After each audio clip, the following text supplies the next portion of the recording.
Hey guys, today we're diving into another truly horrifying case.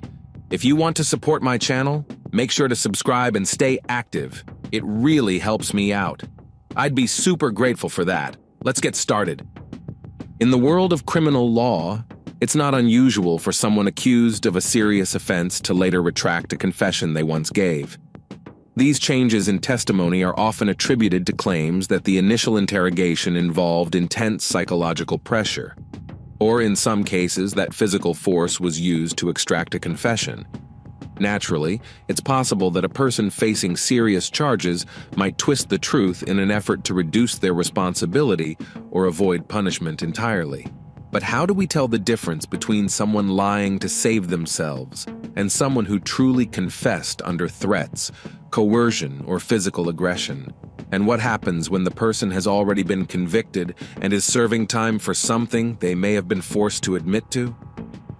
One of the most complex and controversial cases in the Illinois legal system involves a young woman named Melissa Kalosinski, who worked at a preschool. In 2009, just weeks after starting her job, she was accused of causing serious injuries that led to the passing of a 16-month-old boy under her care. Following a lengthy and intense interrogation, Melissa admitted to the act. But not long after, she took back her statement, insisting that the confession had been pressured out of her. From the start, the case was full of inconsistencies, strange details, and questionable evidence. Still, Melissa was quickly found guilty and sentenced to a lengthy prison term. For over 15 years, she has been fighting to overturn the harsh verdict and prove her innocence.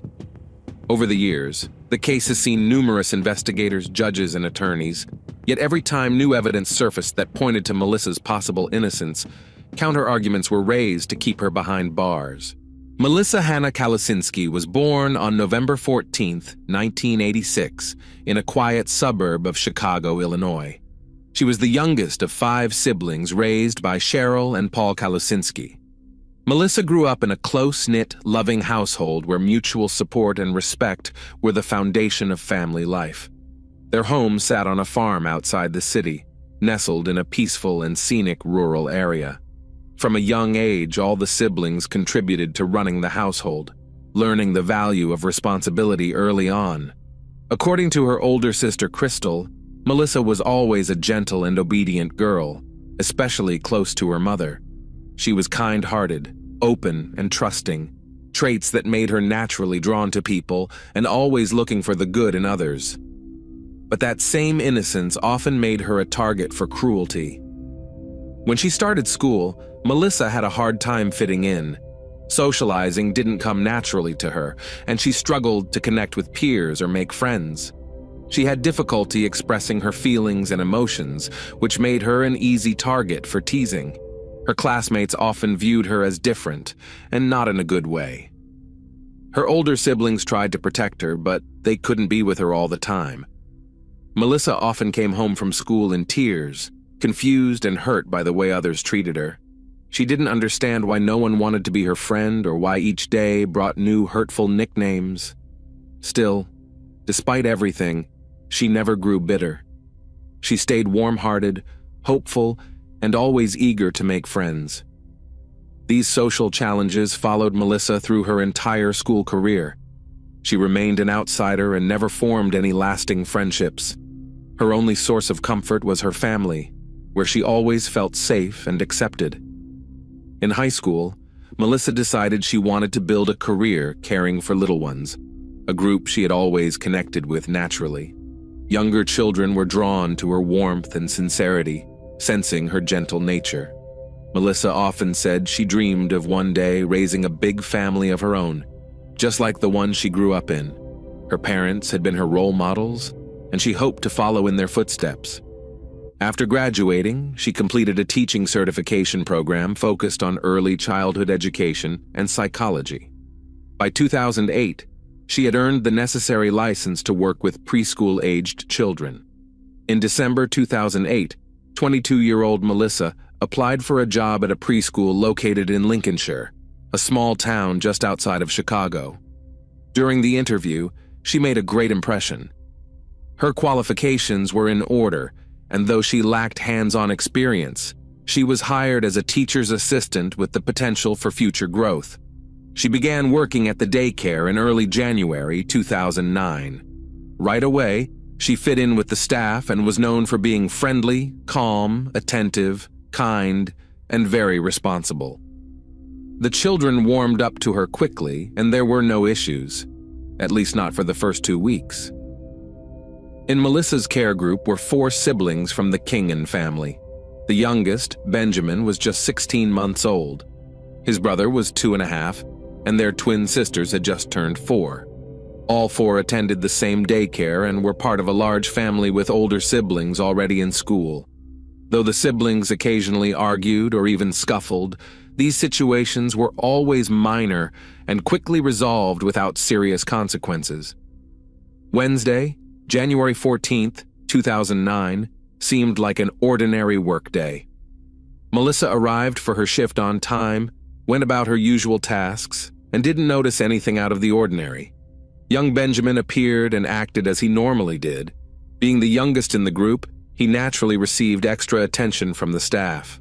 Around 2 p.m., the children were served lunch just as scheduled. While the staff were cleaning up, Benjamin suddenly became sick. It didn't seem unusual at the time. Occasional minor health issues weren't uncommon in group care settings. After making sure he seemed stable and tidying up the area, the staff resumed their duties. Roughly an hour later, the lead caregiver stepped away briefly, leaving Melissa alone in the room with the little ones. She checked on Benjamin again. He was smiling, acting normally and playing quietly on the floor mat. A few moments later, he climbed into a small rocking chair on his own and started to doze off. Melissa gently covered him with a blanket and adjusted a small pillow to keep him comfortable and safe. Melissa turned her attention to the other children and didn't immediately notice anything unusual. At first, it seemed like Benjamin was simply taking a deep nap. But as time passed, she noticed he wasn't reacting to the usual noises and activity in the room. Around 4:30 p.m., when she approached to check on him, she realized something was very wrong. He was unresponsive, and there was a pinkish foam coming from his mouth. Melissa tried to wake Benjamin but got no response. She began calling for help, and other staff members rushed in from nearby rooms. They immediately contacted emergency services and called for an ambulance. While waiting for paramedics to arrive, the team attempted resuscitation, performing CPR and mouth-to-mouth in an effort to revive him. Despite their efforts, the little boy remained unresponsive. Notably, there were no visible injuries on his body, nothing to suggest what might have caused this sudden and severe turn. Melissa was terrified and completely confused. She hadn't left the room, and the boy had been under her constant supervision. She saw no warning signs that anything was wrong. Emergency responders arrived within minutes. At that point, Benjamin still had a faint pulse, but his condition was critical. He was rushed to the nearest hospital, but tragically, he didn't make it. He passed away en route, and doctors could only confirm his death upon arrival. Initially, no one could explain how a healthy 16-month-old boy could suddenly lose his life. He had no known medical issues, no visible injuries, and nothing about the scene gave any obvious clues. There was no blood on his body or clothing. The only thing that stood out was the pink foam that had come from his mouth. It was up to the medical examiners to find answers. But the autopsy results shocked everyone. The official conclusion stated that the cause of death was a skull-base fracture, resulting from a blunt force injury to the head. According to the pathologists, the injury occurred several hours before the boy's condition deteriorated. However, as previously mentioned, there were no visible marks on his head or body, no bruises, no scrapes, no lacerations. This raised serious questions. How could such a severe internal injury happen without any external signs? The internal trauma had caused massive bleeding in the brain, leaving the boy with almost no chance of survival. However, a later expert opinion stated that the boy's life could potentially have been saved if only action had been taken sooner. By the time paramedics arrived, the situation had become critical, and it was too late to intervene. The delay in calling for help was seen as negligent, even criminal, and that crucial hour, when everyone believed Benjamin was simply napping, was identified as a turning point in his fate. This raised urgent questions. Why was the emergency response delayed? And where were the caregivers while Benjamin was quietly slipping away in that rocking chair? Most importantly, how did he sustain such a devastating injury that ultimately led to his death? Naturally, suspicion immediately fell on the young assistant teacher, Melissa. She had been the only staff member with the children after lunch, once the lead caregiver stepped out briefly. Melissa was quickly taken into custody and brought to the station for questioning. The rest of the daycare staff were simply interviewed on site and allowed to leave. Melissa gave a detailed account of what had happened that day. She explained that everything seemed normal, and that's why the lead caregiver had felt comfortable leaving her in charge. As it turned out, Melissa had been the last person to have contact with Benjamin before the tragedy. That made her the focus of the investigation, with authorities seeking to hold her fully responsible for what happened. At first, the accusation centered on negligence, suggesting that she failed to supervise the boy properly, leading to the fatal incident. Melissa denied any wrongdoing, insisting she had fulfilled all her duties as required. But the more she tried to explain herself, the more doubtful and suspicious her responses seemed. As mentioned earlier, Melissa had long struggled to articulate her thoughts clearly. She often stumbled over her words or misspoke, which only deepened investigators' concerns. At one point, she even speculated that perhaps one of Benjamin's siblings might have pushed him, whether accidentally or otherwise, as the children often argued or physically tussled with one another. But from the start, detectives were convinced that Melissa was solely to blame. She had only been working at the daycare for 2 weeks, and this was her first ever job. Although her colleagues generally spoke of her in a positive light, they admitted they didn't know her well yet, even if she had made a good initial impression. What followed was an intense, nearly 10-hour-long interrogation. During that time, Melissa was only allowed brief bathroom breaks and offered minimal water. She was frightened, mentally and physically drained, and eventually, she gave in. Melissa agreed to sign a confession stating that she had thrown Benjamin to the ground, which may have caused a serious head injury that later led to his death. She was then asked to recount the incident on camera and even demonstrate the motion using a doll. She complied on video, and later repeated the demonstration with another investigator after being transported to a different precinct under escort. That signed confession, along with the video footage of the interrogation and reenactment, would go on to become the key evidence used against her during the court proceedings. Once Melissa Kalasinski signed the confession, the case was immediately escalated. What had initially been treated as a tragic accident caused by professional negligence was reclassified as a first-degree offense. Formal charges were brought against her that same day, and she was arrested and held in custody without the possibility of bail while awaiting trial.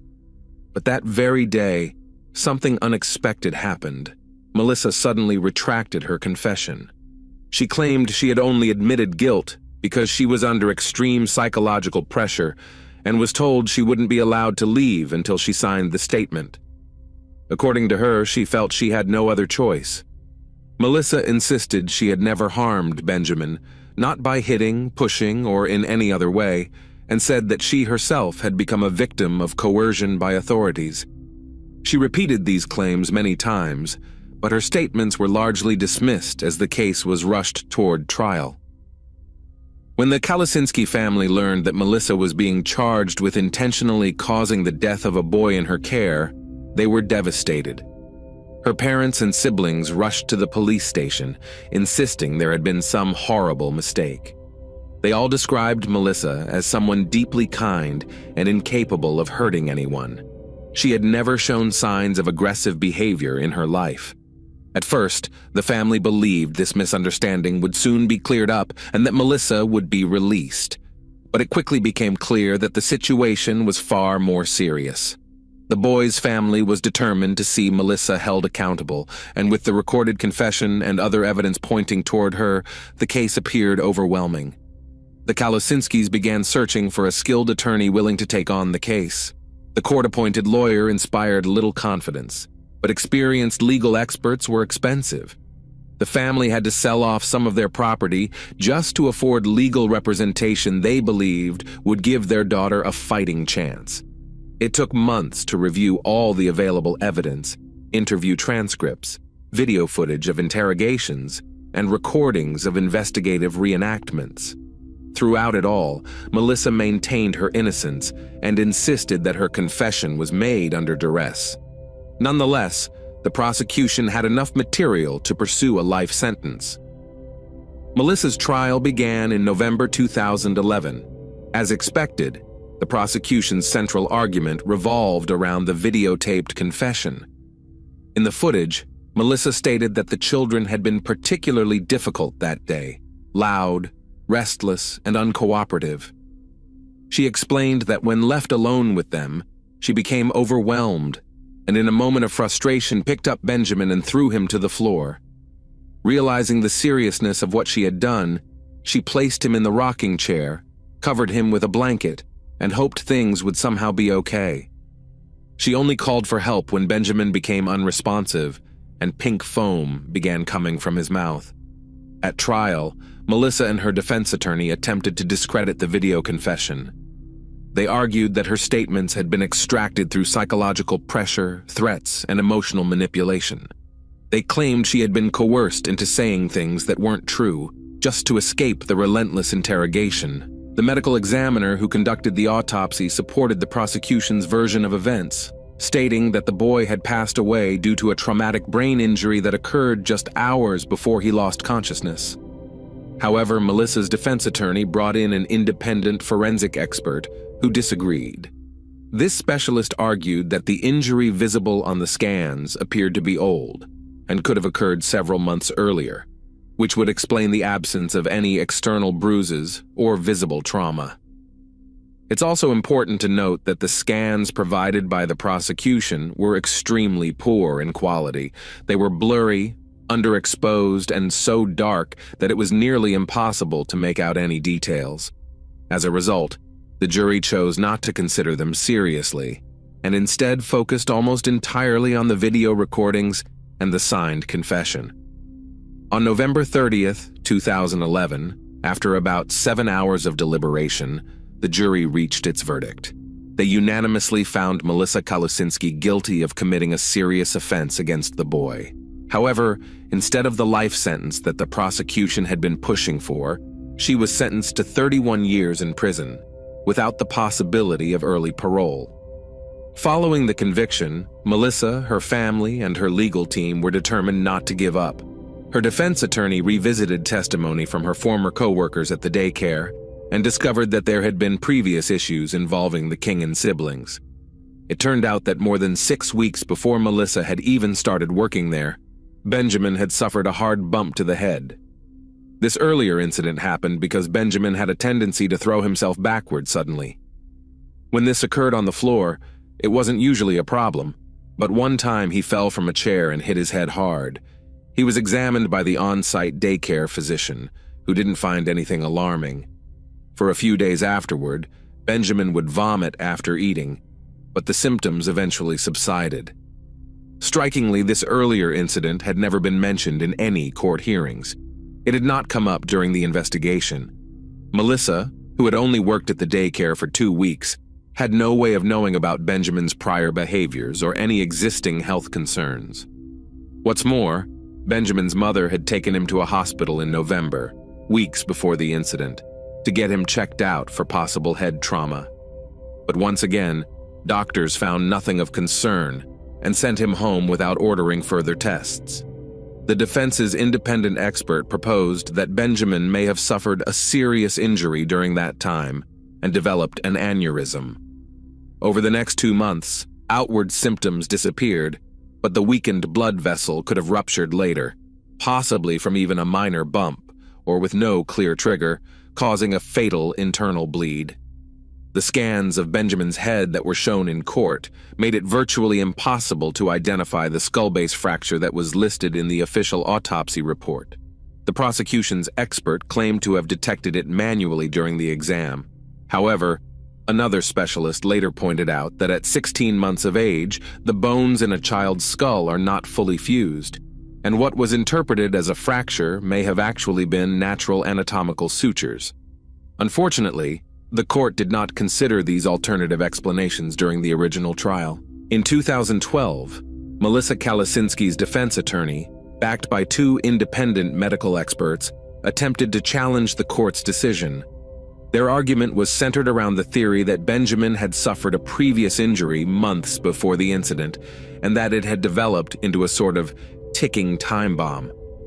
According to their findings, this condition could have led to a fatal brain event at any moment, completely unknown to Melissa and entirely beyond her control.